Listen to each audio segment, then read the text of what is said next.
दोस्तों, जब भी इमरजेंसी का नाम याद आता है तो 1975 और इंदिरा गांधी जी का नाम जरूर याद आता है। लेकिन आई एम श्योर आपको ये नहीं पता होगा कि 1975 की जो इमरजेंसी थी ये भारत की पहली इमरजेंसी नहीं थी। इससे पहले भी भारत में इमरजेंसी लागू हो चुकी थी। भारत में पहली बार इमरजेंसी 1962 में लागू हुई थी और यही सेम इमरजेंसी 1965 के भारत और पाकिस्तान के युद्ध में चलती रही। इसके बाद 1968 में जाकर पहली इमरजेंसी को खत्म कर दिया गया था। वहीं दूसरी तरफ दूसरी इमरजेंसी 1971 के भारत और पाकिस्तान के दूसरे युद्ध में लागू की गई थी और तीसरी इमरजेंसी 1975 में इंदिरा गांधी जी ने लागू की थी। चलिए आज के इस वीडियो में इन तीनों इमरजेंसी के पीछे के कारण और हिस्ट्री को समझते हैं।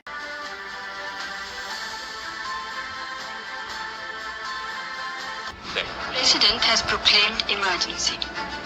This is nothing to panic about. Bharat में पहली इमरजेंसी 26 अक्टूबर 1962 को लागू हुई थी, जब चाइना ने भारत पर अटैक कर दिया था। प्रेसिडेंट ने इंडियन कॉन्स्टिट्यूशन के आर्टिकल 352 का यूज करते हुए एक्सटर्नल एग्रेशन के ग्राउंड पर पहली इमरजेंसी को लागू किया था।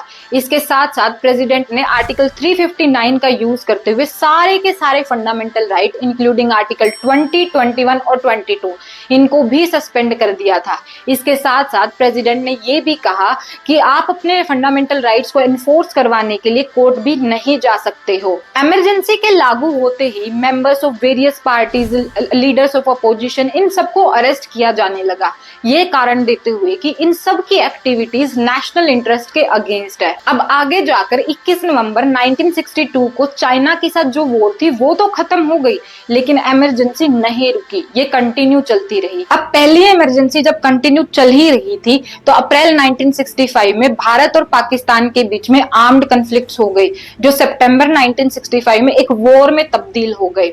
दोनों कंट्रीज के बीच में आगे जाकर सीज फायर हुआ और दोनों कंट्रीज के बीच में एक डेक्लेरेशन साइन हुई जिसे कहते हैं ताशकंद एग्रीमेंट।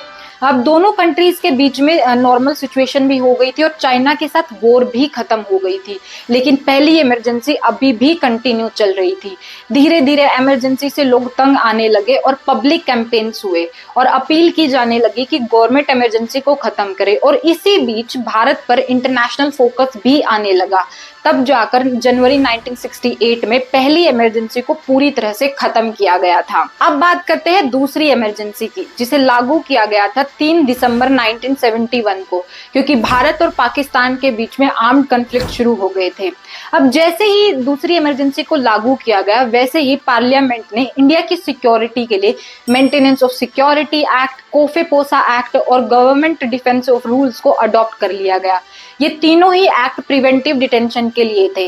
इमरजेंसी के बाद इन तीनों ही एक्ट्स को पास किया गया, जिसकी वजह से सेंटर के पास बहुत सारी पावर्स आ गई, जिसका सेंट्रल गवर्नमेंट ने काफी मिसयूज किया। इसके वजह से काफी सारे अरेस्ट होने लगे, कस्टोडियल डेथ होने लगी और बहुत सारे एनकाउंटर्स भी रिपोर्ट होने लगे। अब भारत और पाकिस्तान के बीच में वॉर तो खत्म हो गई थी, लेकिन अभी भी दूसरी इमरजेंसी चल ही रही थी। वॉर के खत्म होने के बहुत टाइम बाद 1974 में प्रेसिडेंट ने ये कहा कि इंडिया की सिक्योरिटी के चलते मेंटेनेंस ऑफ सिक्योरिटी एक्ट के अंदर आप अपने फंडामेंटल राइट्स को कोर्ट के अंदर एनफोर्स नहीं करवा सकते हो।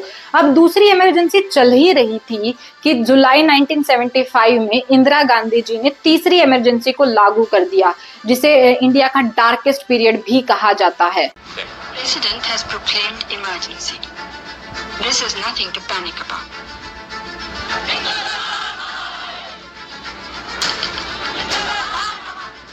जयप्रकाश नारायण की निगाह में तत्कालीन प्रधानमंत्री इंदिरा गांधी की सरकार भ्रष्ट और अलोकतांत्रिक हो रही थी। है मित्रों और संपूर्ण क्रांति और अंततः नया भारत बनाना है। तो 25 जून 1975 की रात को ही प्रेसिडेंट ने इंटरनल डिस्टरबेंस के ग्राउंड पर तीसरी इमरजेंसी को लागू कर दिया।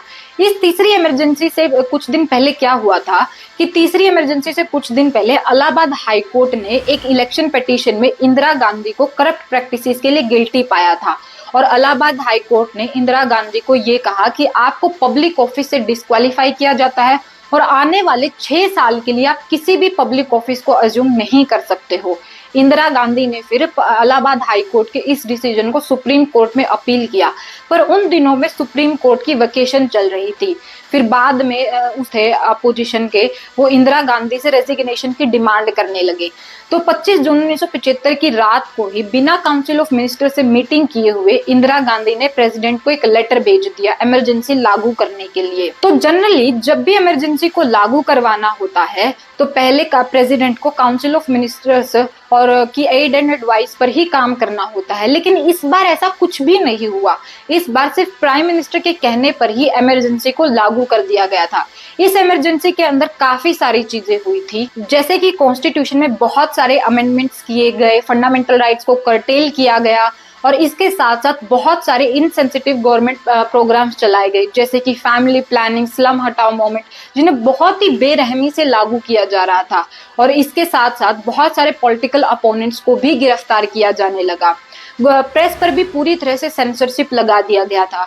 सेंसरशिप के चलते पार्लियामेंट में हो रही किसी भी चीज को वो रिपोर्ट नहीं कर सकते थे और ऐसा कोई भी कंटेंट डालना बैन था जो कि गवर्नमेंट के खिलाफ पब्लिक में नफरत फैलाए। थर्ड इमरजेंसी में प्रेसिडेंट के पावर्स को भी चेंज किया गया था। प्रेसिडेंट के सेटिस्फैक्शन को फाइनल और कंक्लूसिव बना दिया गया। इसका मतलब ये था कि आप इन ग्राउंड्स को चैलेंज ही नहीं कर सकते थे।